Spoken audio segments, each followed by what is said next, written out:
Welcome, welcome. Amanda Hill. I am going to cover a couple of questions that I had over the weekend about Bella Bronzer and when and where you should apply it. So we're going to talk about the easiest way to do it and how beautiful it is.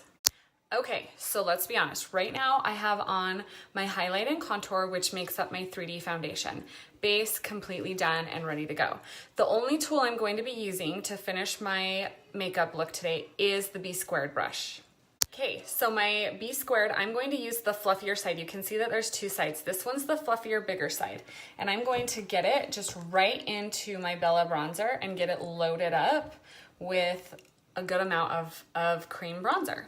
I like to apply this after my highlight and contour is done, and then I bring in the blush. The reason I do this is because I like to wear a little bit less blush and I don't like it muted out. So I like to warm everything up first. Okay, so we're loaded with the Bella Bronzer. I'm going to really just start like circle motions and just being really light. This is a buildable product, so just go light-handed and then start building it to what you want.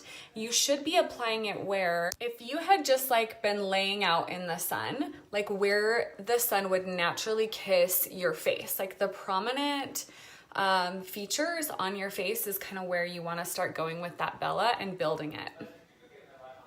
Okay, let's pause and look at that. So you can see warmed, bronzed, not over here. So you can see that there is a huge difference in the glow and the warmth that comes with the Bella Bronzer. So that's why I recommend doing your whole face and then going back in with the blush. Okay, so I'll finish off and just get everything here. Again, I'm just being like super light and coming back and looking, seeing where I want more, and just circle motions all the way around. And I also like to do the tip of my nose. I honestly feel like this color of bronzer elevates the entire makeup, and I've used a lot of bronzers like Bobbi Brown, Marc Jacob. I think this one is honestly the best. $14. You can do so much with it, and it works for any skin tone. Okay, so I said we're only working with one tool. Flipping to the smaller side of the B Squared, I'm going to go into a blush. I'm partial to the Frenchy color, but I mean, you honestly can use whatever blush you want, and I'm just going to go where the apples. So apples of my cheeks, and I'm going to just kind of bring in a little bit of color, like a flush into my cheek. Blush makes you look younger and more youthful, more awake. So if you're not wearing blush, find one, pick one. I mean, I'm going with something that's like super peachy and just like a natural little bit of a glow. You can see there's just how much better it may, I mean, this is pretty. This is pretty, I'm not gonna lie, but this looks so much better. So I'm gonna add just a bit on this side, and I honestly would like take my brush then and wipe it completely off. I like to use a dry wash rag, I just keep it. And then probably just like feather out on it and just make sure that it's not like too bold anywhere. Okay, very, very last thing I'm gonna do is use my finger for this.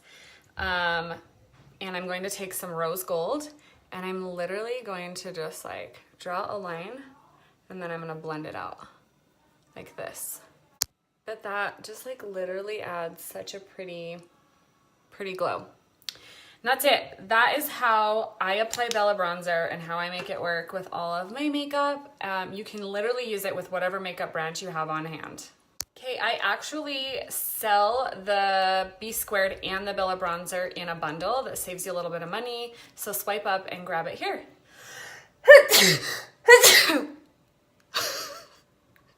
Oh my gosh. Well, I think I'm just gonna keep that because I feel like every now and then we need a real life blooper. So back to the bronzer and the B Squared. You can buy it as a bundle and save a little bit. It's linked here. Thanks for watching. Bye.